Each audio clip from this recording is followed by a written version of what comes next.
হলে যে সম্মান পাওয়া যায় ওই সম্মান লক্ষ টাকা দিলেও কেউ কিনতে পারে না। আমার বাপ মার স্বপ্ন আমি বড় একটা আলেম হব, আলেম হয়ে তাদের জানাজার পড়াবো, এই স্বপ্ন। আলেম হলে যে সম্মান পাওয়া যায় পৃথিবীতে তো সম্মান কামাবোই, আবার আখিরাতেও আমি সম্মান কামাবো। তোমার কেন মনে হলো যে একজন বড় আলেম হলে পৃথিবীতেও সম্মান পাওয়া যায় এবং আখিরাতেও সম্মান পাওয়া যায়? এটা তোমাকে কে শিখিয়েছে?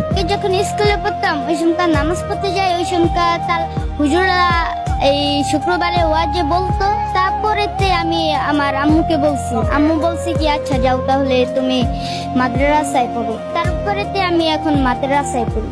আমি ভাবছি আমার মনে আগ্রহ আছে আমি একটা হুজুর হব, হুজুর হয়ে সবার কাছে আমি সম্মান পাবো। এই জন্য স্কুলে পড়লে কি সম্মান পাওয়া যায় না? স্কুলে পড়লে কেউ যদি মারা যায় তাহলে স্কুলে যারা পড়ে তাদেরকে কিন্তু ডাকে না, যারা হুজুর তাদেরকে কিন্তু ডাকে।